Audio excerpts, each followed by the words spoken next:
Okay, let's get started. All right. On va faire ça comme à la maison, hein, tranquille, hein, rien de truc. Rien de machin. Yeah. J'ai mon assistante qui est là, donc si on entend, c'est que. T'inquiète, elle sera épaulée par mon autre assistant aussi. Donc, bonjour Hardy. Bonjour, Hardy bonjour. Chema. Est-ce que je prononce bien? Hardy Chaima. Hardy Chema. Comment vas-tu? Oh, ça va très, très, très bien, toi. Je vais très bien par la grâce de Dieu. Aujourd'hui, c'est pas heureusement une émission chrétienne, c'est une émission concernant notre association Gabonese Community of USA. OK. Nous avons invité Hardy Chema afin qu'il puisse venir nous entretenir sur les réalités de la vie d'entrepreneur. Oui. On va s'entretenir sur ce sujet aujourd'hui. Donc, on a prévu quelques questions et Mhm. Hardy Chema va se faire plaisir de pouvoir répondre à toutes ces questions en espérant que ça va aider tous ceux qui sont dans la situation de vouloir entreprendre aujourd'hui. Entreprendre, oui. Et je pense que cela sera un très bon échange. Donc, on va commencer. Et la première question, ce sera de savoir, peux-tu te présenter en quelques minutes? Parce que moi, je te connais, mais pour ceux qui ne te connaissent, est-ce que Yeah. tu peux te présenter OK. rapidement? Bon, je m'appelle Hardy Chaima. Je suis né au Congo, Kinshasa. J'ai grandi au Gabon et ensuite j'ai émigré ici aux États-Unis pour les études. J'ai commencé à faire les études d'ingénierie à Oklahoma, précisément dans l'université de Oklahoma University, au niveau de la ville de Norman. Et par la suite, j'ai changé d'état, je suis venu ici au Texas. Donc, une fois que je suis venu au Texas, je me suis intéressé sur l'entrepreneuriat et les finances en général. OK. Donc, en fait, si je comprends bien, c'est l'entrepreneuriat qui t'a poussé à ne plus continuer les études ou bien c'était un choix personnel? Ce n'était pas un choix personnel, c'était plutôt un choix imposé. Parce que lorsque je fais les études, d'abord, c'est une petite histoire que j'aimerais bien raconter. Moi, quand je pars dans une agence pour me faire inscrire aux universités américaines, la dame en question me dit, bon, écoute, une fois que tu viens aux États-Unis, tu pourras travailler, ce qui n'était pas le cas. Et même si je travaillais, ce ne serait pas assez pour payer mes études. Donc, c'est ce qu'elle avait dit à mon père, que oh, ne t'inquiète pas, une fois arrivé aux États-Unis, il va pouvoir payer ses propres études et il va s'en sortir. Moi, quand j'arrive aux États-Unis, euh, je m'acclimate d'abord, j'apprends la langue, je finis l'école de langue et ensuite je commence des cours dans ma filière précise. Et je crois après un, deux semestres, il y a eu des problèmes au niveau du pays là où je résidais en Afrique et les parents ne pouvaient plus envoyer de l'argent. Et par là, euh, je pouvais plus payer mes études et je me suis retrouvé, on va dire, en quelque sorte hors statut. OK. Ah, donc ça démarre bien ton aventure aux États-Unis. Oui, ça démarre très bien même. Donc, si tu peux encore préciser, qu'est-ce qui t'a amené aux États-Unis en fait? Moi, en fait, je me suis rendu compte qu'on m'a vendu plein d'illusions. Euh, on m'a vendu plein d'illusions par rapport aux États-Unis. Moi, quand j'arrive aux États-Unis, avant même que j'arrive aux États-Unis, ma première, on va dire, mon premier contact avec les États-Unis, c'est les médias, précisément la télévision, c'est-à-dire les films et les musiques hip-hop. Donc, les 50 Cent, Beyoncé et tout ça. Donc, moi, quand je vois ça, je vois le bon côté que les Américains veulent nous montrer quand tu ne vis pas aux États-Unis. Je me suis dit, bon, je suis un Africain, je galère un peu ici en Afrique, peut-être j'aurai plus d'opportunités si je pars en Amérique. Parce que je vois qu'il y a des Noirs américains qui s'en sortent bien, il y a des basketteurs, il y a des entrepreneurs, il y a, voilà, voilà. Et 50 Cent à l'époque, c'était une inspiration pour moi. Je me suis dit, OK, je peux être comme un 50 Cent, je suis pas bête, je suis plutôt quelqu'un de combattant, je réfléchis. Mais tout ça, comme je disais, c'est par les médias. Mhm. Donc, ce qui m'a motivé vraiment à venir aux États-Unis, c'est le fait de m'accomplir économiquement, financièrement. Parce que si tu regardes bien l'aspect de l'Afrique subsaharienne, beaucoup d'Africains, surtout les jeunes, ne travaillent pas. Même quand ils ont des diplômes, ils ne travaillent pas. Et beaucoup veulent se réaliser. Donc, il y a certains qui partent en Europe. Moi, j'ai choisi l'Amérique. Donc, j'ai choisi l'Amérique, en fait, parce que je voulais me réaliser. Je voulais découvrir mon potentiel et l'exploiter afin que j'ai une valeur économique que je pourrais partager avec ma famille, acheter la maison à ma mère, etc., etc. On fait le rêve africain en général, en fait. De du rêve américain.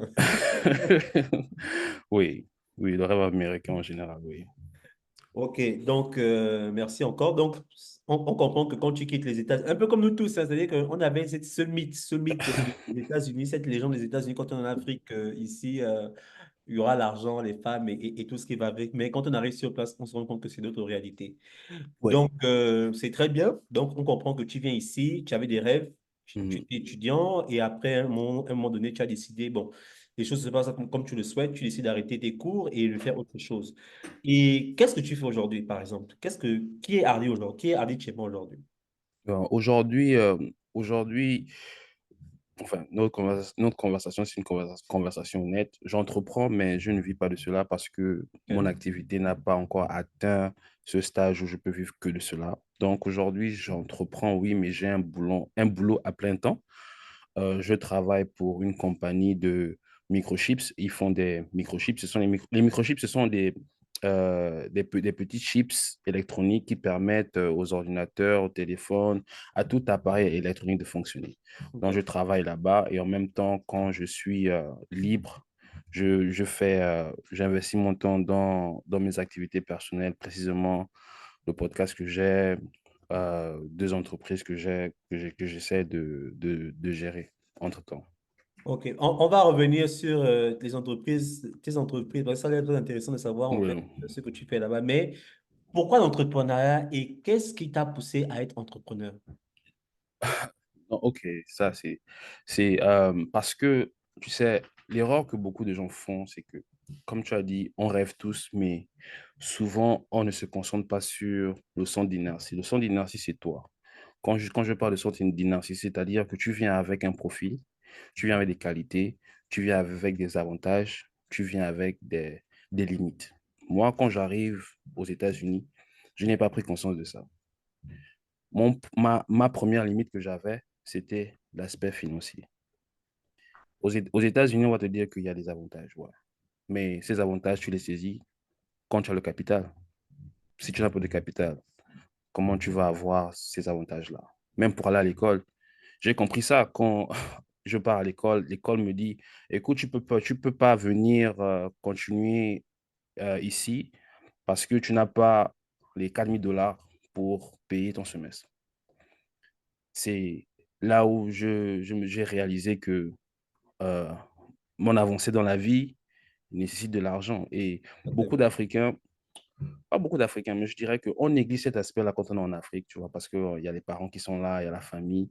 Donc, l'aspect financier n'est pas vraiment mis en exergue. Mais quand je suis venu ici seul, sans amis, sans famille, l'aspect financier là m'a vraiment touché, tu vois. Je me suis dit que waouh, il faut vraiment que, il faut vraiment que je génère un revenu en fait. Et quand j'arrive en tant qu'immigrant, je viens pour l'école, mais je n'arrive pas à faire l'école. Donc, qu'est-ce que je fais? Je fais des petits boulots. Mais mon profil d'immigrant, immigrant sans emploi, sans éducation, sans expérience, qu'est-ce que tu fais? Tu fais des boulots où tu es moins payé. Je, Exactement. je faisais des boulots où je t'ai payé à 8 $, 9 $. On te traite comme moins que rien, etc., etc. Tu vois.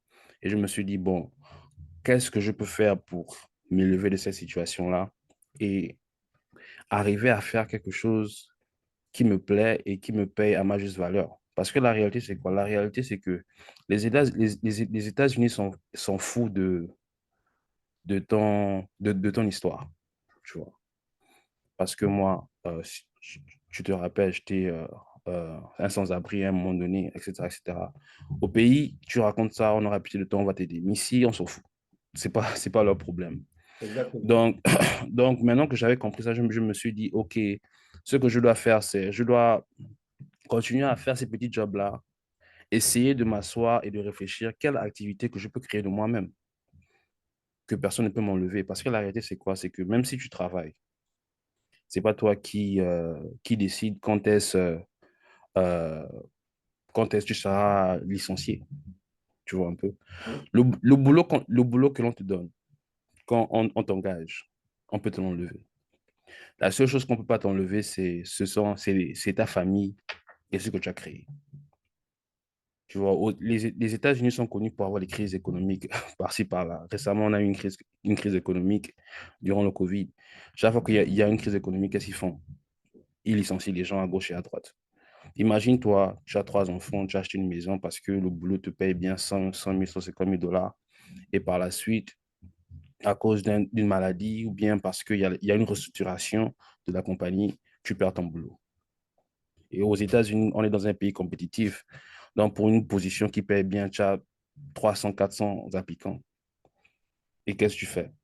Tu repars à zéro. Donc, je me suis dit que lorsque j'entreprends, j'essaie de créer une activité qui permet de nourrir moi et ma famille, une activité que personne ne peut m'enlever. Parce que personne ne peut me licencier de ce que j'ai créé. Tu vois un peu. Et c'était dans ce mindset-là que je me suis dit, OK, qu'est-ce que je peux faire? Qu'est-ce que je peux créer qui vient de moi et qui peut m'aider à être autosuffisant de manière économique, bien sûr. Ok. Donc, si je comprends bien, en fait, le désir d'être de ton sens dans l'entrepreneuriat, c'est ce qu'on appelle souvent la liberté financière, être Oui. Mhm. libre financièrement, ne pas Oui, dépendre de quelqu'un et puis oui, travailler à sa propre volonté. Ok, ce qui est une très bonne chose. Mais tu as soulevé un point intéressant que pour revenir. j'aimerais poser une question par rapport à ça. C'est quand tu parles en fait de l'argent. Aux États-Unis, on a quand même l'avantage d'avoir l'accès au crédit. Mhm. Maintenant, je veux savoir, est-ce que l'accès au crédit aux États-Unis te permet peut-être toi de facilement dans ces activités où tu peux entreprendre? Ou bien, Voilà, mais je reviens encore sur ce que je dis, le centre d'inertie qui est toi, qui est ton profil. Le crédit vient lorsque tu as une histoire, tu as eu un boulot consistant et tu as eu à appliquer tu as eu à appliquer une première crédit card qui te permet de construire ton crédit. Ah, ok. Moi, par exemple, comme je t'ai dit, j'ai passé 7 ans là-dedans, dans le noir, tu vois. C'est maintenant là que j'essaie de me construire. Mais un immigrant, je prends un exemple. Quelqu'un qui est né aux États-Unis, il est né aux États-Unis avec des parents américains. À 18 ans, ses parents lui donnent, ses parents consignent sa crédit card. Donc, ses parents l'aident à construire son Son crédit crédit. score. Mhm. Donc, arrivé à 24 ans, quand il finit les études, à 24 ans, il a un crédit score de 700, 800. Donc, même quand il finit les études, il finit les études, il ne travaille même pas. Parce qu'il a été consigné par les parents, il a un avantage que nous, on n'a pas. Parce que nous, quand on vient d'abord aux États-Unis, on n'a même pas conscience du crédit. On a conscience du crédit tard. Et lorsqu'on a conscience du crédit, on est encore sur le banc de l'école. Mhm. Et quand tu es sur le banc de l'école, tu ne produis pas des revenus qui te permettent de construire un crédit conséquent. Mhm. C'est vrai. Donc, quand tu finis les études et que tu rentres dans le monde du travail, tu n'as pas de crédit. Et maintenant, c'est à partir de 25 ans, 26 ans, pour la majorité des migrants, pour ceux qui se prennent un peu plus tôt, 21 ans, c'est à partir de 25 ans, 26 ans que on construit le crédit. Et le crédit se construit quoi? En 1 an, 2 ans, tu vois un peu. Mhm. Mais à 25 ans, lorsque tu finis les études, tu ne, tu n'as pas, comment dire, tu n'as pas cette idée d'être entrepreneur parce que tu dis, bon, euh, j'ai mon diplôme, je peux trouver un boulot, je construis le crédit, mais je construis le crédit pourquoi? Pour acheter la maison, pour acheter la voiture, pour aller en vacances. Et lorsque tu te mets déjà ces dettes-là sur toi, c'est très difficile pour toi de prendre une dette conséquente pour entreprendre. Ça, c'est le cas de celui qui a fini les études et autres. Maintenant, mon cas, parce que comme je t'ai dit, les cas sont différents. Mon cas, j'arrête de faire l'école parce que je n'ai pas d'argent. Je fais des petits boulots à gauche et à droite. Je ne suis pas financièrement stable. Je n'ai même pas d'appartement stable. Donc, je ne peux pas appliquer pour une crédit card. Tu vois un peu. Et même si j'applique pour une crédit card, je ne peux pas être responsable dans le sens où je paye à temps ce qui doit être payé. Donc, ça me pénalise. Maintenant, au moment où je veux maintenant entreprendre, je n'ai pas de crédit. Donc, au moment où j'entreprends, je dois aussi décider d'arranger mon crédit. Ça me ralentit. Parce que les banques, quand tu pars à une banque, prendre un loan, un crédit de 20 000 dollars, ils vont regarder ton crédit. Et cet aspect-là, d'immigrants, les struggles, les difficultés d'immigrants, on ne mentionne pas ça. C'est Oui, vrai. les crédits sont disponibles, mais le contexte dans lequel tu, tu, tu, tu, tu construis ce crédit est différent selon ton profil. Maintenant, il y a ceux qui ont eu des moyens depuis qu'ils sont arrivés. Les parents leur ont aidé à payer les études, les parents les envoient de l'argent. Oui, ceux, ils ont un avantage parce qu'avec ça, ils arrivent à créer le crédit, à construire un crédit conséquent. Et lorsque ils arrivent à la maturité, 25 ans, 26 ans, ils peuvent prendre du crédit. Mais j'ai remarqué une chose avec ce genre de personnes, les Mhm. personnes qui ont des parents qui les aident n'entreprennent pas. Exactement. Ils dépensent juste l'argent de leurs parents. Et juste aussi une chose, parce que je pense que ce sera un podcast international, tout le monde va regarder. Est-ce que tu peux expliquer rapidement c'est quoi le credit score aux États-Unis pour que tout le monde, parce que les gens ne OK. connaissent pas ce que c'est en fait. C'est quoi un credit score? OK. Le crédit score, c'est une note. C'est une note qu'on te donne. Tu vois. La note va de 400 à 800. Quand tu as une note de 800, ça veut dire que tu es capable de prendre un crédit et de le repayer. En fait, c'est ta capacité à repayer un crédit. Plus ton score est élevé, plus tu as la facilité d'avoir un crédit. Moins ton score est élevé, moins tu auras plus de difficultés à avoir du crédit. Et c'est ce qui permet à donner des crédits aux entrepreneurs, à ceux qui veulent acheter des maisons, etc., etc. Donc, qu'est-ce qui se passe? Quand tu arrives aux États-Unis comme nous, tu n'as pas de crédit, donc tu n'as pas de note. Ce C'est que vrai. tu dois faire, c'est tu dois appliquer pour une carte. Le plus souvent, cette carte-là, c'est une carte sécurisée par un dépôt que toi, tu vas faire 200 $ et tu es censé dépenser 30% des 200 $. Donc, tu dois dépenser 60 $. Chaque fois que tu dépenses, tu dois repayer les 60 $ là. Et sur un mois, ils vont mesurer ta capacité à repayer cette somme-là. Si tu repaies cette somme à temps, on va te donner un score. Le plus souvent, c'est 700, 800. Et avec ce score-là, maintenant, tu peux aller à une banque, tu peux aller à la banque, bon, écoutez, moi, je veux faire un prêt de 20 000 $. Ils vont checker ton crédit, ils vont aussi checker ton revenu, ton job, en fait, combien tu fais. Et c'est par rapport à ces deux déterminants qui te donnent de l'argent et c'est par ça que tu peux commencer une activité, en fait. Ok, merci pour cette précision parce que je pense que beaucoup, même moi, Amine, je vais dire nous tous, en général, quand on est venu ici, on n'avait pas cette Oui, connaissance du crédit score. On a découvert ça au fur et à mesure et pour certains, c'était trop tard parce que moi, par exemple, j'ai l'expérience, pas moi personnellement, mais d'un frère, d'un ami que oui. je connais très bien, qui ne payait pas ses crédits parce qu'il se disait que tu sais quoi, il peut me rattraper, de toute façon, ça va aller. Oui, oui, oui, Et oui, oui. oui, oui, vas-y, tu voulais dire quelque chose? Je voulais, voilà, on parle juste de contexte, tu vois. Le contexte africain, c'est quoi? On n'est pas financièrement assis quand, quand tu es africain. C'est-à-dire que dans notre système économique en Afrique subsaharienne, on ne nous enseigne pas la discipline financière et Exactement. on ne nous donne même pas la capacité d'avoir du crédit. Donc, quand nous, on vient ici et on nous donne du crédit, on se dit que c'est de l'argent gratuit. Parce que j'ai remarqué le comportement entre un jeune de 18 ans, noir américain, et un jeune africain qui vient à peine d'arriver. Le jeune de 18 ans, lorsqu'il est payé, quand je leur parle, ils me disent toujours, je dois payer mon crédit à 18 ans. C'est la première chose. Il ne part pas dépenser. Non, la première chose, il dit, je dois payer mon crédit. À 18 ans, il apprend ça. Nous, maintenant, on vient des cocobars à 25 ans, 30 ans, on pense que d'abord, on a une fausse illusion de liberté. On se dit que bon, on peut tout faire, on peut tout prendre. Et ça nous rattrape parce que ce manque de discipline qui devait être appris dès notre jeunesse, on le paye très cher. Comme tu as dit, j'ai beaucoup d'amis qui prennent des crédits à gauche et à droite et qui ne payent pas. Mais le problème qu'il y a là, c'est quoi? C'est que quand tu as des enfants ou bien quand tu veux maintenant entreprendre, tu es bloqué parce que tu n'as pas de fonds. Mhm. Ça, c'est très bien ce que tu dis. Et aussi, il y a aussi, je ne sais pas comment dire ça en français, mais aussi ce que je vais dire, comme je vais appeler un drawback Oui, concernant les Américains, c'est-à-dire que eux, malheureusement, eux, quand ils prennent des crédits, c'est pour les choses futiles. oui, oui, oui. Ça aussi, bon, c'est vrai qu'ils payent leur crédit, mais en général, c'est pour vraiment des choses futiles. Parce que moi, par exemple, je me rappelle quand je travaillais du côté de McDonald's, J'avais une sœur américaine qui prenait le crédit pour payer ça, quoi. Son charge, elle avait un charge de près de combien de millions de dollars. Oui, Mais attends, tu peux aller à l'école, poser ta vie et tout, mais tu pouvais t'endetter avec une voiture en cas d'accident, voilà, quoi. Ça s'arrête là. Donc, c'est un peu ça. Mais c'est très intéressant, ce sujet-là de credit score. oui. Maintenant, ils sont un peu d'attaquer un peu maintenant. Revenons un peu à toi, personnellement. Mhm.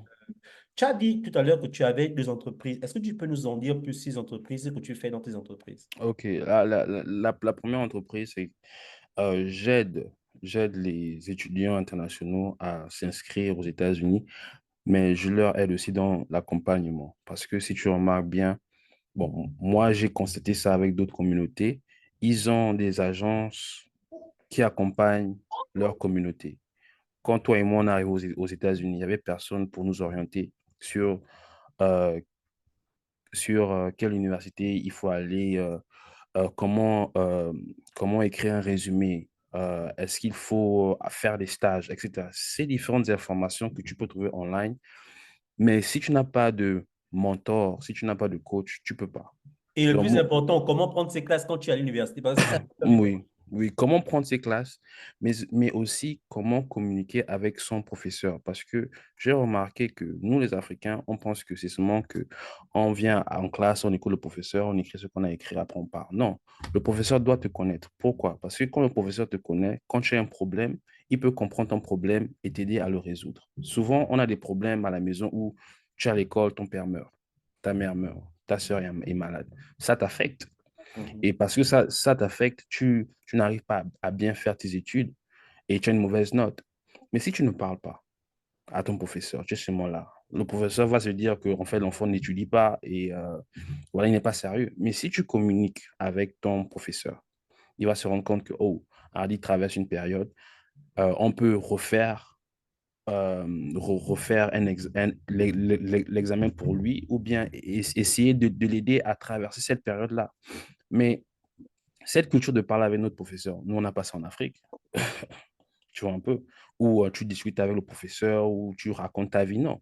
Mais Bon, la ici, communication qu'on a en Afrique, c'est ce qu'on appelle les MST, les moyens sexuellement transmissibles. tu vois un peu. Donc, quand toi, tu vis aux États-Unis avec une culture différente, tu te bloques, tu es bloqué parce que l'environnement est différent, l'environnement fonctionne différemment. Et si tu n'arrives pas à t'adapter, ça peut te faire échouer. J'ai vu des gens qui ont été très intelligents, mais qui ont eu un stress terrible. Je ne sais pas si tu te rappelles d'un frangin à nous. Il a eu un stress. euh, Ensuite, il est retourné au pays. Mhm, ouais. Ce sont les réalités. Les gens pensent qu'il suffit seulement de venir aux États-Unis être intelligent. Non, il y a beaucoup de choses que tu ne maîtrises pas. Tu vois, tu peux être stressé. Le fait d'être isolé. Je prends un exemple, le fait d'être isolé, de ne pas avoir une communauté. Moi, par exemple, je dis aux gens, si tu es chrétien, trouve-toi une église. Pourquoi? Parce que l'église, là, quand tu auras faim, ils vont te donner, ils vont te donner à manger. Tu vois. Quand tu finis tes études, il y a forcément quelqu'un qui est dans ton industrie qui peut te connecter. Tu vois. Mais nous, on ne sait pas que, mais il faut qu'on crée un network, en fait. Un network où, si j'ai besoin d'argent, j'ai besoin de nourriture, j'ai besoin de connexion, j'ai mon network. Nous, on pense seulement qu'on vit aux États-Unis, il suffit seulement d'être bon et puis Dieu va nous pousser devant. Tu vois un peu. Mais il y a un network. Parce que, il ne faut pas oublier, on est beaucoup aux États-Unis. On a 400 millions. 400 millions de personnes. Tu n'es pas le seul qui est diplômé, tu n'es pas le seul, tu seras pas le seul, tu seras pas le dernier. Le problème qu'il y a là, c'est qu'il faut connaître ton nom. Il faut que les gens connaissent ton nom. Et moi, je coach les gens à parler. Parce que moi-même, j'avais ce problème-là, je ne parlais pas. Je ne parlais pas et personne ne m'a dit, mais écoute, Hardy, il faut parler, il faut te faire connaître. Non, personne ne m'a dit ça. Mais j'ai remarqué que lorsque on te connaît, surtout les Américains, ils vont essayer, pas tous, mais une bonne partie, ils vont essayer de t'aider. Ils vont peut-être t'aider à avoir un down payment pour ta première voiture.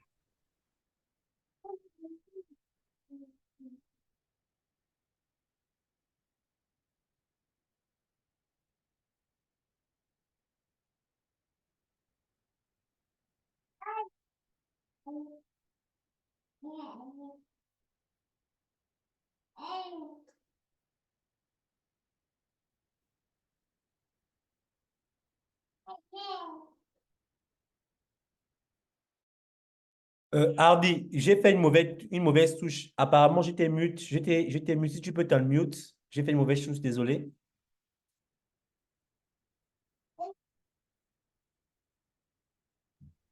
Oui, donc je disais que Ok, merci, merci beaucoup. ma première entreprise, c'est de coacher, d'aider les gens à s'intégrer dans la société américaine. Ma deuxième entreprise, c'est j'investis dans les maisons. Qu'est-ce que je veux dire par là? J'achète des appartements que je mets en location et que par la suite, je revends à une plus-value et ainsi de suite. Pourquoi? Parce que la maison et la voiture, les maisons, c'est le plus grand investissement aux États-Unis parce que tout le monde veut vivre quelque part. Donc, je me suis intéressé à ça avec ma femme. Ma femme et moi, on essaie d'investir dans, dans l'immobilier. Donc, c'est un peu ça, mes deux activités en ce moment. Allô? Je parlais en mute. Je suis en train de jouer avec des affaires de mute là. Donc, je OK. disais en fait, juste pour revenir rapidement pour un petit résumé, pour ne pas perdre tous ceux qui vont nous écouter. Ton premier profil en tant qu'entrepreneur, ta première entreprise, c'est de coacher les gens, c'est-à-dire les aider à venir aux États-Unis, trouver une université et les aider à s'intégrer dans le paysage américain. Et Oui. apparemment, ta deuxième activité, c'est ce qu'on appelle real estate. Ça veut dire, c'est-à-dire que tu achètes des maisons que tu refais et après que tu revends. Oui.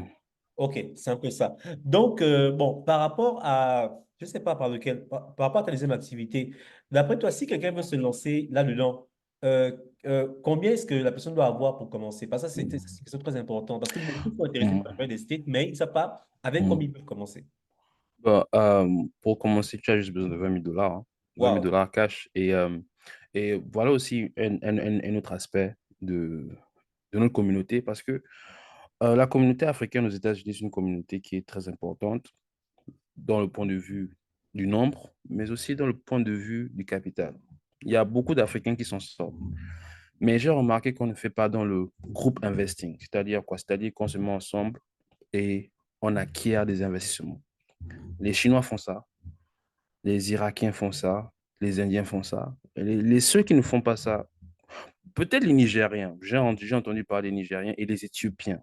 Ici, les Éthiopiens se mettent ensemble pour acheter des stations-service. Mais du côté francophone, on n'a pas euh, pas faculté, mais cette habilité d'être ensemble et d'acquérir des investissements. Pourquoi? Parce que 20 000 $ pour une personne, c'est beaucoup. 20 000 $ cash pour une personne, c'est beaucoup. Mais si tu fais 20 000 $ divisé par 5 personnes, ça te fait 4 000 $. 4 000 $ en un an, tu peux t'avoir 4 000 $. Et si 5 personnes donnent 4 000 $, vous pouvez acquérir votre premier investissement. Et à partir de là, multiplier vos investissements et arriver peut-être à acquérir 5 à 10 à 10 properties, comme on dit, à 10 maisons pour vous et par la suite, vous divisez les acquis. C'est plus facile de commencer en groupe, mais il y a pas beaucoup de sérieux quand on est ensemble, il n'y a pas beaucoup de sérieux. Soit s'il y a trois personnes qui sont sérieuses, deux ne le sont pas. Il y a un qui veut commander. En fait, on a du mal, j'ai remarqué ça chez nous, les francophones, on a du mal à travailler ensemble.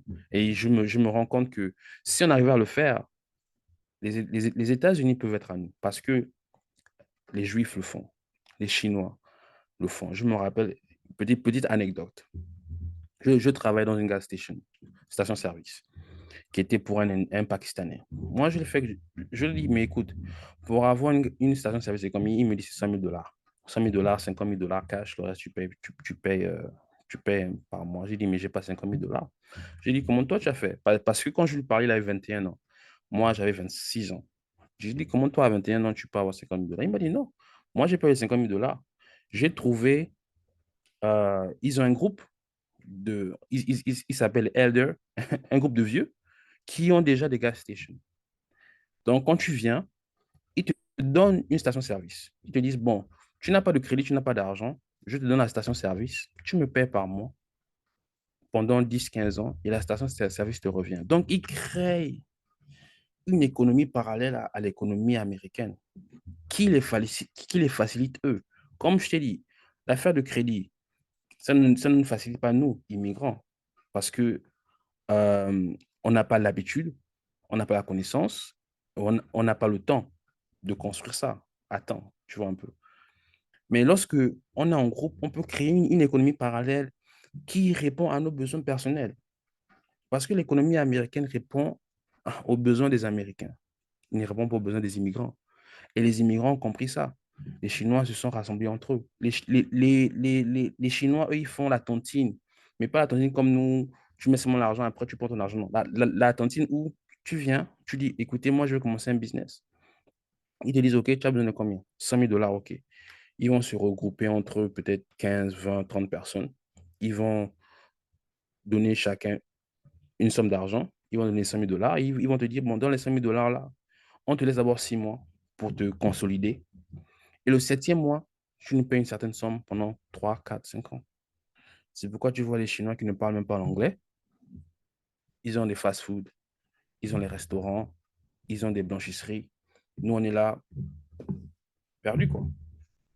J'aime bien le point que tu soulignes, c'est-à-dire c'est vraiment un problème en Afrique francophone. Je crois que c'est aussi un problème au vu de notre histoire parce que nous ne sommes pas un peu de commerçants à la base. Oui, On ne sait voilà. pas faire ce genre de choses de façon historique. Nous ne sommes pas ce genre de peuple. Et aussi pour toutes les fois on a essayé de faire ça ici aux États-Unis, parce que comme nous sommes dans Gamma Community of USA, depuis que je suis secrétaire général de cette association, j'ai vu souvent des dérapages, même quand on fait ce qu'on appelle des tontines, par exemple. Tontine, oui. Les gens ne sont pas très sérieux dans les Sérieux. paiements.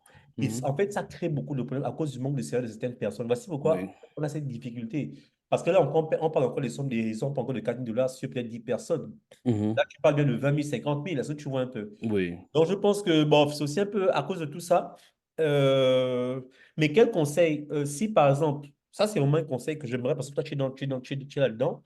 Si maintenant tu souhaitais vraiment te lancer et que tu n'as pas ce genre de ressources, qu'est-ce que tu peux faire? Euh, associe-toi avec ta femme. Non, très bonne idée, c'est très bon.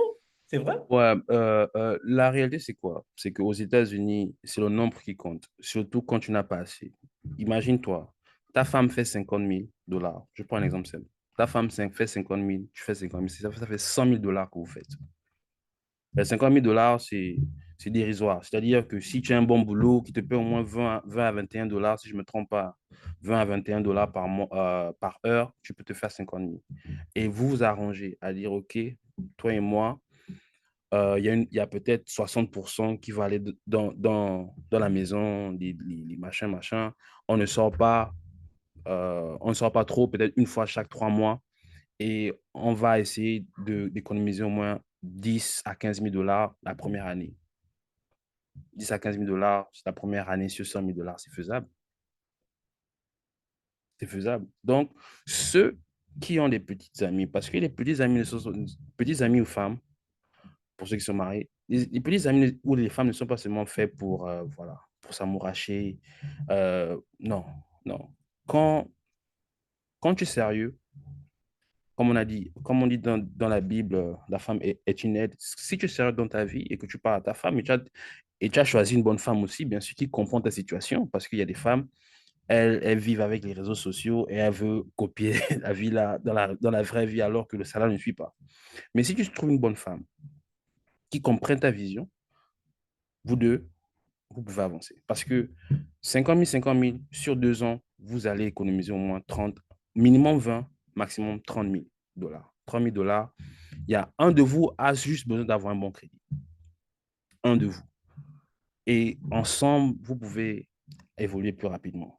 Et lorsque vous évoluez un peu plus rapidement, peut-être ça va inspirer les gars sérieux. Parce que je sais que malgré le fait que lorsqu'on veut s'associer, il n'y a pas des gars sérieux.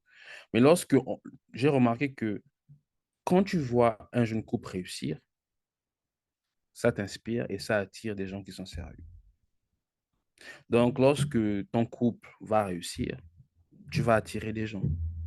Ils vont essayer de comprendre comment tu as fait. Ils vont vouloir essayer de te copier. Et maintenant, par ça, toi, tu peux maintenant créer un revenu en coachant les gens, en les enseignant ce que toi tu as appris.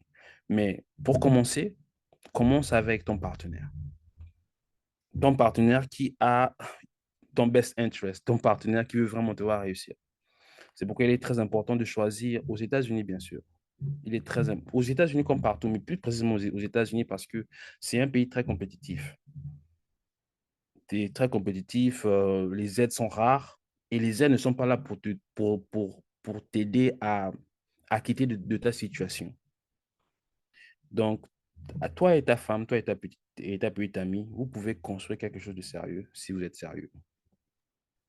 Je vais profiter de ça pour faire une dédicace spéciale à Warren, le stratagème, qui est passé ici sur nos chaînes la dernière fois, parce que lui, c'est un peu ça qu'il vit avec sa femme actuellement pour pouvoir investir justement, il compte sur sa femme. Et le modèle que tu viens de décrire, c'est ça les correspond vraiment. Mais aussi, une chose que je veux aussi dire par rapport à ce que Mhm. tu viens de dire, parce qu'il faut toujours nuancer nos propos ici. Oui. J'ai le cas, je dois faire une interview avec Mhm. un frère que j'ai connu un peu par hasard, qui a fait des investissements avec sa femme. Il vit aux États-Unis aussi. Il a fait des investissements avec sa femme et ça n'a pas marché au pays. Et aujourd'hui, ils ont divorcé à cause de cette histoire. Donc, Mhm. ça peut marcher, Oui. attention, mais comme ça Oui. peut aussi. Ne pas marcher. Voilà, c'est un peu ça. Parce qu'il ne faudra pas dire après que non, Hardy a dit, donc on va les faire. Oui, oui. Voilà, merci de préciser parce que il faut qu'on soit honnête, tu vois. L'entrepreneuriat, il y a un risque qui est là. L'entrepreneuriat, l'investissement, il y a un risque qui est là. Exactement.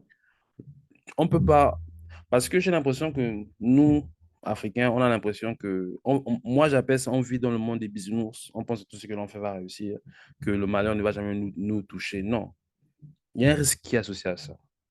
Et lorsque tu sais contrecarrer ce risque, c'est là où tu es récompensé. Et je ne dis pas que la première fois que vous allez faire ça, vous allez réussir. Parce il y a un gap qui doit se fermer, la gap de la compétence. Tu peux avoir ton objectif, tu peux avoir ton envie. Le gap, c'est la compétence. Parce que tu peux dire, oui, je veux être un basketteur, c'est ton objectif. Chaque matin, tu regardes les matchs de basket, voilà, tu te sens, oui, je serai basketteur, mais il y a un gap. Tu n'as pas de compétences. Et la compétence s'acquiert avec le temps, tu vois. Donc, quand on se lance, c'est pourquoi je disais que je travaille. Parce qu'il y a beaucoup qui se lancent directement comme ça, après ils se font mal et ils n'ont rien après, tu vois un peu. Pour moi, l'entrepreneurship, c'est un lifestyle, tu vois. Quand je dis un lifestyle, c'est quelque chose que tu incorpores dans ta vie. Et cette chose-là, lorsqu'elle grandit, elle te porte. Mais il y a beaucoup, ils laissent l'école, ils laissent un emploi stable pour se lancer. Maintenant, si ça ne marche pas, tu fais comment? Tu fais comment? Donc, tu dois prendre en conséquence ce risque-là. C'est pourquoi les parents nous ont toujours dit de faire l'école. Parce que, quel que soit où tu es, si tu as une éducation, tu vas trouver un boulot. Mhm. Donc, il y a, et quand tu commences une activité, bon, les Américains disent que 70% des compagnies qui sont créées meurent.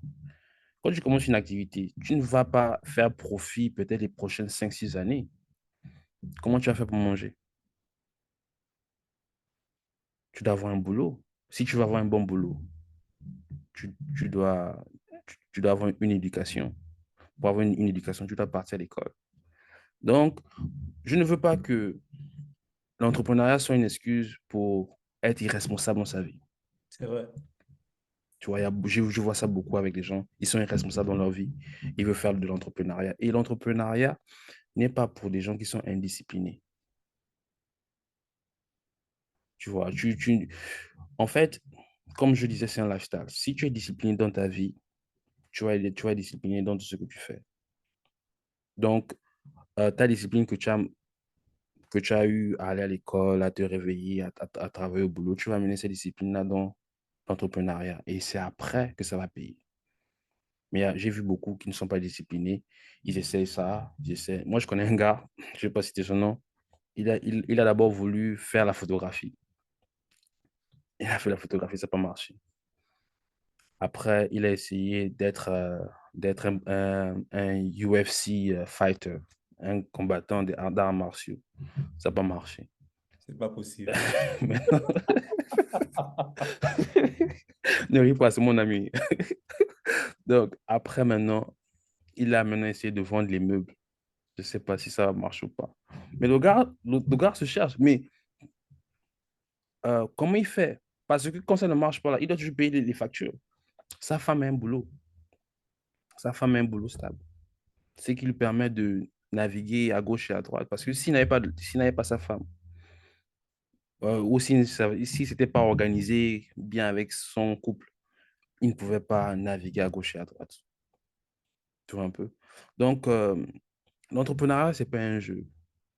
Tu vois, c'est pas tu as 18 ans, 19 ans, tu ne fais rien de ta vie.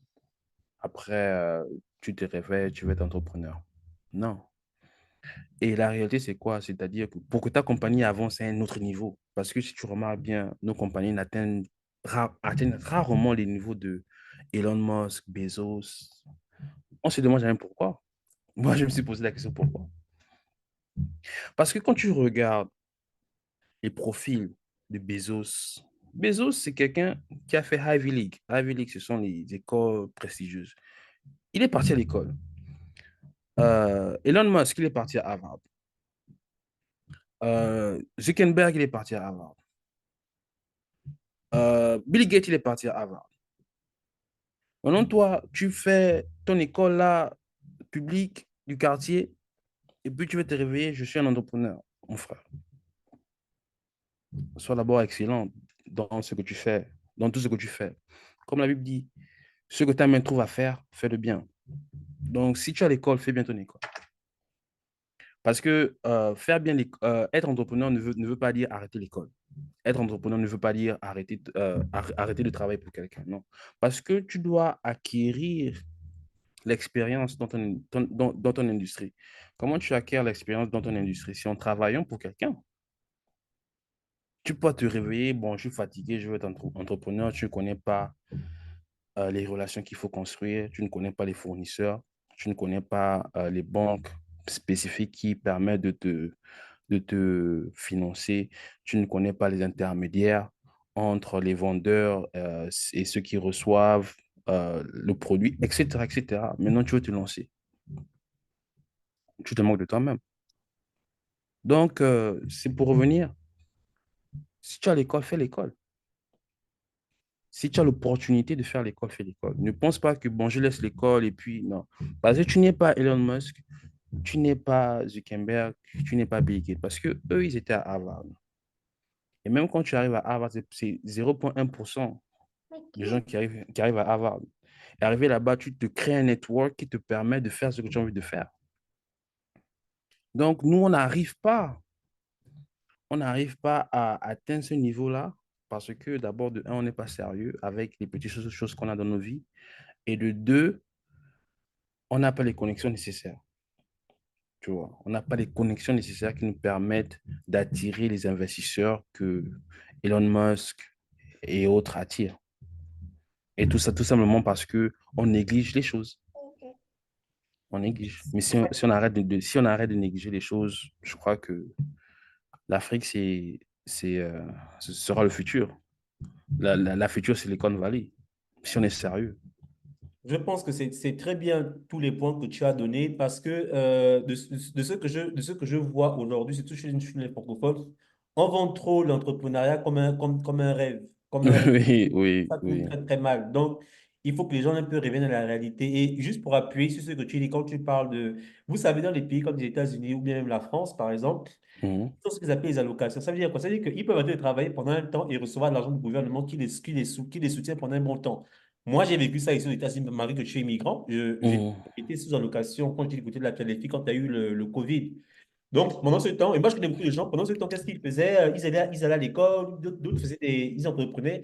Donc, attention, en Europe, ils ont une facilité. oui, C'est vrai qu'il faut croire en son rêve, en ce qu'on veut accomplir, mais il faut prendre des risques mesurés. C'est oui, oui. important. Ouais. Donc, Ouais. maintenant, par rapport au risque, je veux aussi ajouter parce que moi, j'ai voulu m'essayer dans l'export-import à un moment donné. Mhm. Et j'ai réalisé qu'il faut être capable de perdre de l'argent que tu peux perdre sans que ça Wow. fasse mal, en fait. Wow. Quand Wow. j'ai commencé dans l'export-import, j'avais perdu facilement dans les 3 000 à 4 000 dollars, mais je m'étais préparé à perdre cet argent. Donc, quand tu entreprends, tu te mets dans la tête que tu peux perdre cet argent, tu peux ne pas retrouver cet Oui. argent. Mhm. N'entreprends pas en disant que ça ne passe pas, je suis foutu, je suis mort. Parce que je suis étonné que beaucoup font cette erreur. Oui. Voilà. Oui. Donc, c'est Mhm. ça. Pour essayer de renchérir, seulement avec une phrase ou deux, tu peux pas entreprendre si tu n'es pas financièrement stable. Financièrement stable, c'est payer tes factures, avoir une épargne quelque part. Parce que si tu n'es pas financièrement stable, si la compagnie ou l'activité que tu veux créer ne marche pas, ici on dit que tu seras bankrupt, tu seras en faillite, tu vas tout perdre. Et le but d'entreprendre, c'est pas tout perdre, c'est de t'aider à multiplier. Donc, on doit d'abord revenir sur les basics, sur les bases. Sois financièrement stable. Je n'ai même pas dit financièrement indépendant, j'ai dit financièrement stable. Sois quelqu'un qui est capable de prendre soin de ses factures, à temps, de manger, de se vêtir et d'épargner. Et par la suite, tu peux maintenant te lancer dans une activité d'entrepreneuriat. Donc, merci pour toutes ces clarifications. Cela nous amène à notre avant-dernière question qui est de Ouais. savoir quelles sont les réalités que tu rencontres dans l'entrepreneuriat. Bon, les réalités que je rencontre dans l'entrepreneuriat, c'est qu'il y a beaucoup de gens qui ne sont pas dans l'entrepreneuriat, mais dans le scamming. Tu vas voir des gens, ils vont te dire que, bon, moi, je suis un contracteur. Parce que souvent, quand tu achètes une maison, tu veux la retaper, tu as besoin d'un contracteur. Le contracteur, c'est celui qui va venir arranger les trous, la toiture et tout ça. Ils vont te dire, oui, je suis un contracteur. Après, il va te dire, bon, moi, je ne peux pas commencer le boulot sans que tu me payes une avance. Après, quand tu paies l'avance, la personne disparaît. Donc, c'est pour te dire, la première chose, c'est quand tu entreprends, tu dois être vraiment très, tu dois avoir le discernement. Tu dois avoir le discernement. Parce que si tu n'as pas le discernement, les gens vont prendre vont te voler. Tes Calvin et Jovi. Ils vont te voler.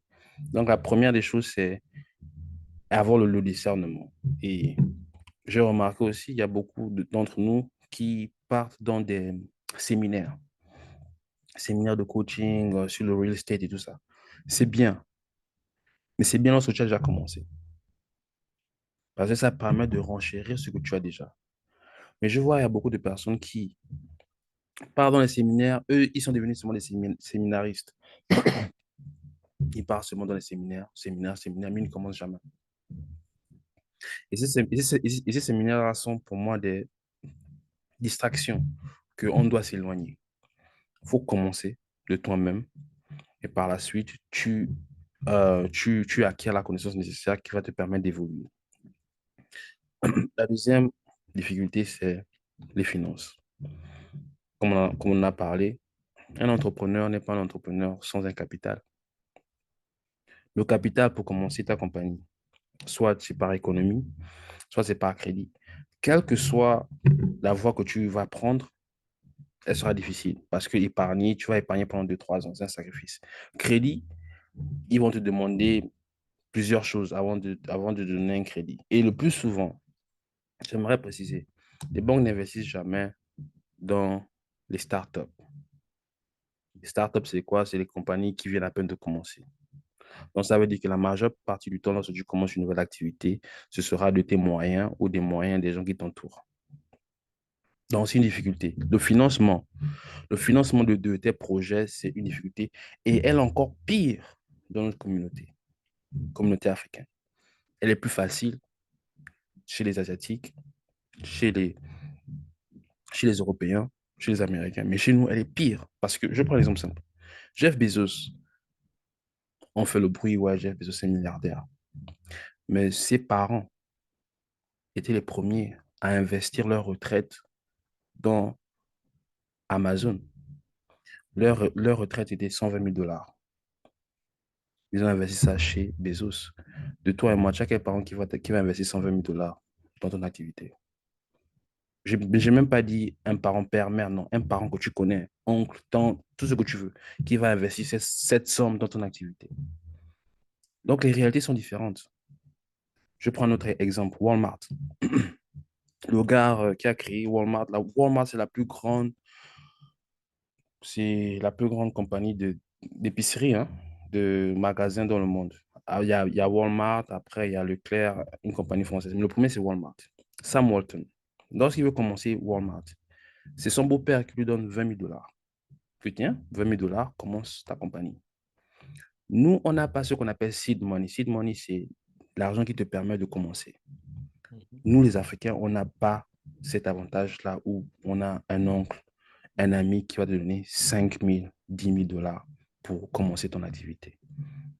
C'est pourquoi on a beaucoup d'idées dans notre communauté, mais ces idées ne se matérialisent pas par manque de financement parce que dans notre communauté, un, on n'est pas habitué à avoir la mentalité d'investissement. Deux, on a un disconnect dans la confiance parce qu'on ne se fait pas confiance en fait. Et je comprends, il y a des histoires où tu donnes l'argent, la personne disparaît, on ne se fait pas confiance. Et je parle de tout ça, c'est pour qu'on puisse reconfigurer notre communauté parce que je suis fatigué qu'on se plaigne que oui, on est pauvre, oui, c'est le racisme, oui, mais qu'est-ce que l'on fait entre nous-mêmes pour régler ces problèmes-là? Il y a un manque de confiance qu'on a entre nous-mêmes. On ne se fait pas confiance et il faut qu'on arrête d'être escrocs dans nos communautés.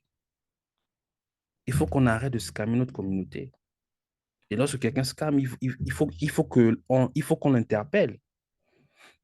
Tu vois, j'ai l'impression qu'on fait trop de gueule de bois. Quand quelqu'un fait mal, on se tait. Non, quelqu'un fait mal, on lui parle, on dit non, mais ce que tu as fait, c'est pas bon. Il faut que, on dit en anglais, hold people accountable of their action. Il faut que chaque personne soit responsable de leur action dans notre communauté pour que notre communauté puisse avoir un standard. Et lorsqu'on commence pour régler l'affaire de oui, on n'arrive pas, on n'a pas la mentalité commerciale, mais pour qu'on arrive à atteindre ça, il faut d'abord qu'on soit vrai et qu'on se fasse confiance. Mhm. Donc, il va falloir qu'on change de valeur. Il va falloir que l'on change notre manière de se voir et de voir les autres pour que l'on puisse arriver à avoir des seed money, pour que l'on puisse avoir de l'argent à investir sur des petits qui ont des idées. Parce que la réalité, c'est quoi? Si nous n'investissons pas sur ces petits-là, les autres vont le faire. Et les idées qui viennent des Africains vont bénéficier les Européens, les Asiatiques. Ils vont s'enrichir de génération en génération et nous, on sera toujours là en train de se plaindre, comme si on ne sait pas ce qui se passe. On sait ce qui se passe. On doit se réparer. Je comprends qu'on est passé par des traumas, colonisation, néocolonialisme, pauvreté. La pauvreté, c'est aussi un traumatisme, Val. Parce que la pauvreté te fait comprendre que ce que tu as aujourd'hui, dépense-le aujourd'hui. Donc, il faut se regarder en face et se dire que notre communauté, c'est pas juste une communauté.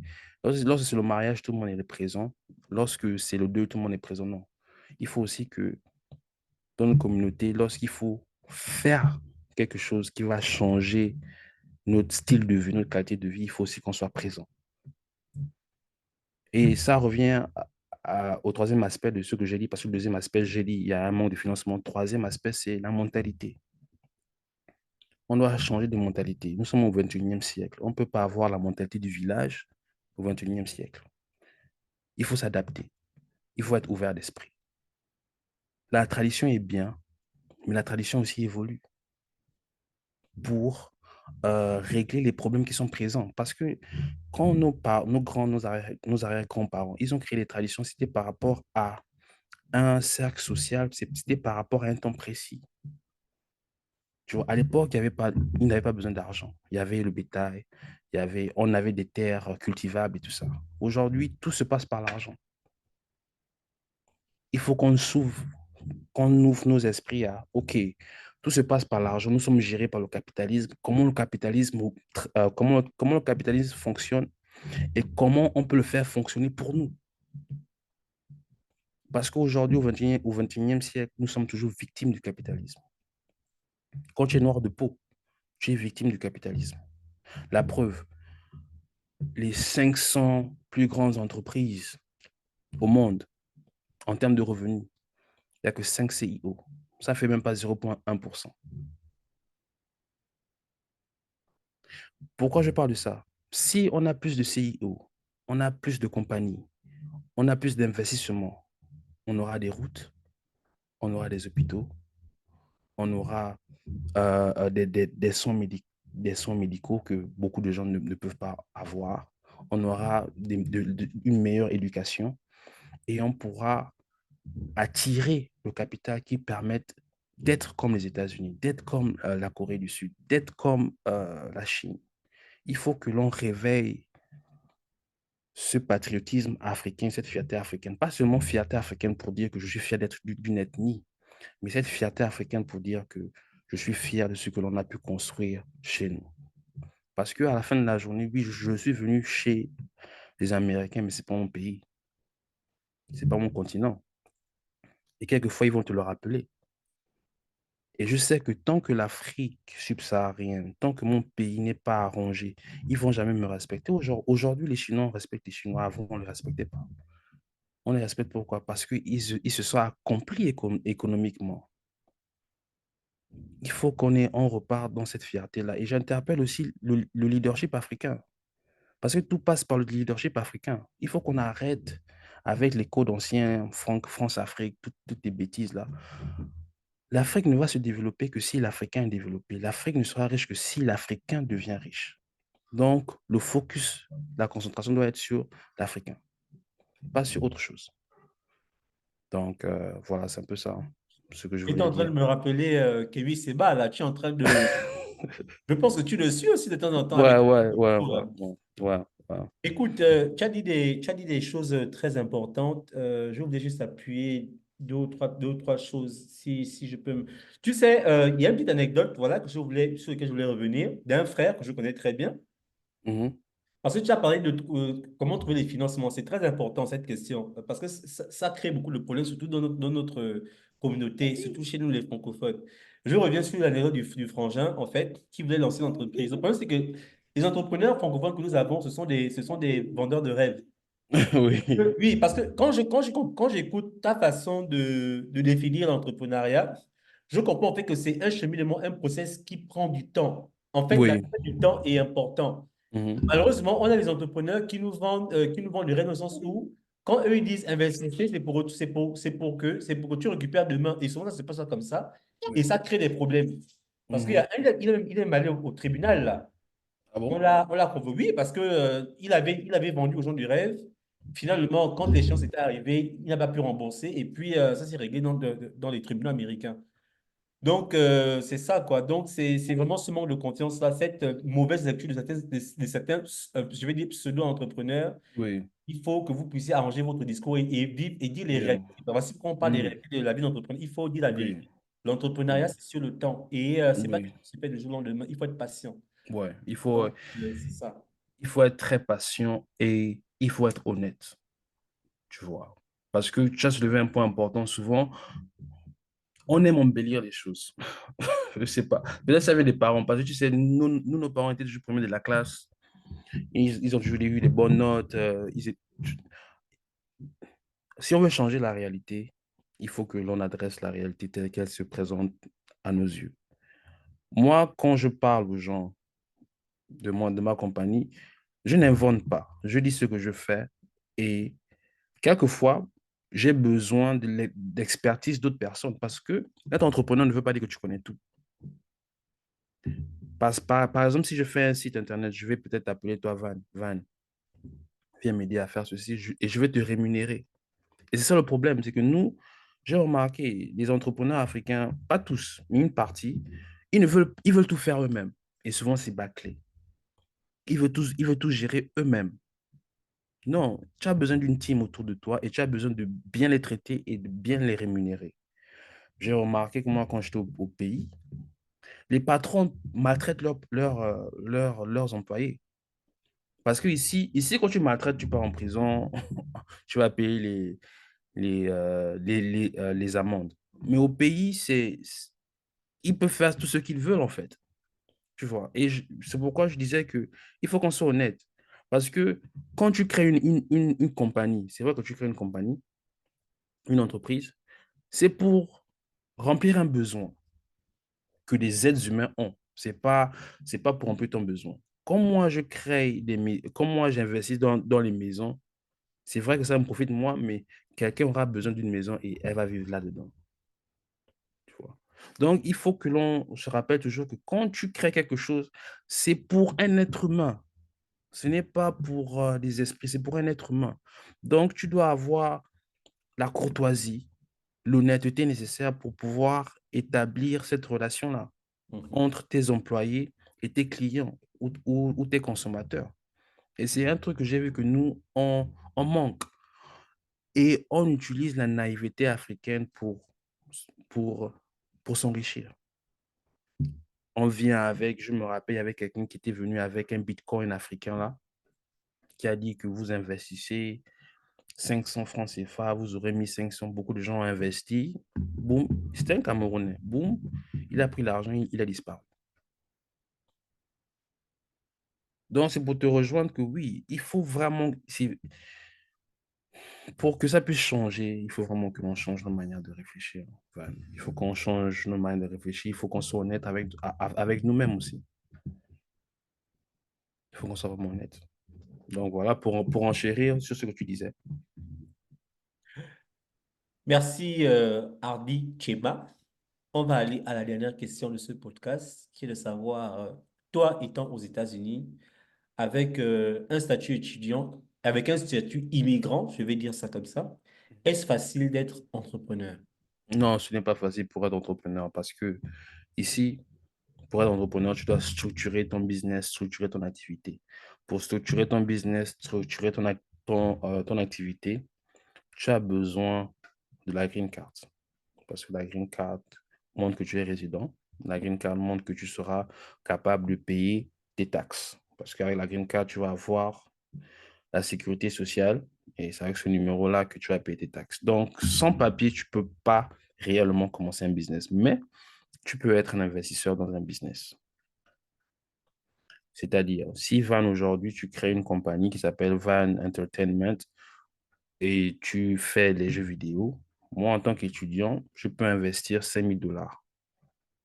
Je peux être actionnaire de ta compagnie, mais je ne peux pas créer une compagnie parce que je n'ai pas les papiers nécessaires. Donc, non, clairement, non, tu ne peux pas commencer une activité légale, bien Ok, sûr, bien sûr.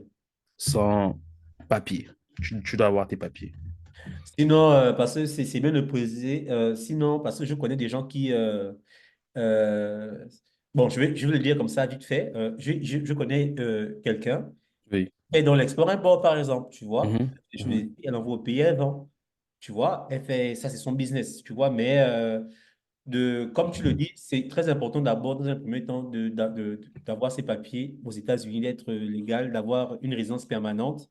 C'est plus facile d'entreprendre, mais ça ne veut pas dire que c'est impossible d'entreprendre sans cela, en fait. Donc, on va juste conclure notre podcast avec cette dernière question. Bon, pas une question, ça, c'est pas une question, c'est beaucoup plus un conseil. Quel conseil pourrais-tu donner à quelqu'un qui souhaiterait se lancer dans l'entrepreneuriat, que ce soit aux États-Unis ou ailleurs? Quels sont les conseils que tu peux lui donner?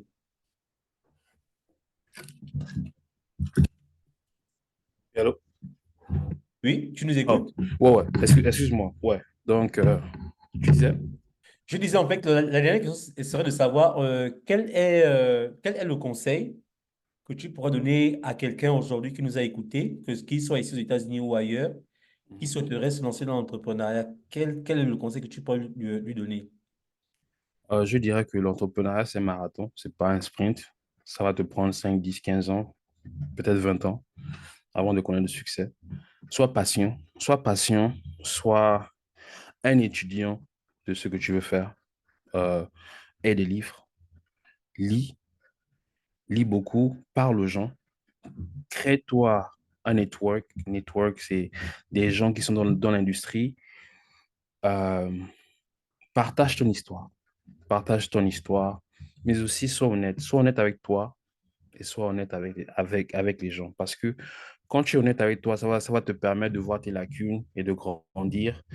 Honnête avec les gens parce que le business, c'est la relation entre êtres humains, tu vois. Et ça part par le trust, qui est la confiance. Donc, si déjà tu commences avec un faux semblant, tu commences avec une idée de prendre, de voler ou bien comment on dit au pays, de bouffer les gens, ici aux États-Unis, on va vite te mettre de côté. Parce que de un, tu es déjà noir, de deux, tu vas encore être un escroc, on va te mettre de côté. Et, et je dirais aussi, tu dois croire en quelque chose qui est plus grand que toi. D'où on parle de la spiritualité, de la chrétienté. Moi, je suis chrétien. Tu dois croire en quelque chose qui est plus grand que toi parce que ce que tu veux faire transcende ton, ton identité. Parce que un jour, tu vas mourir, mais ce que tu as laissé va toujours vivre. Donc, sois connecté avec ta spiritualité. Parce que lorsque tu veux faire des grandes choses, tu auras aussi des grandes difficultés qui vont se présenter. Comme quelqu'un m'a dit, être un fonctionnaire, c'est plus simple que d'être un entrepreneur.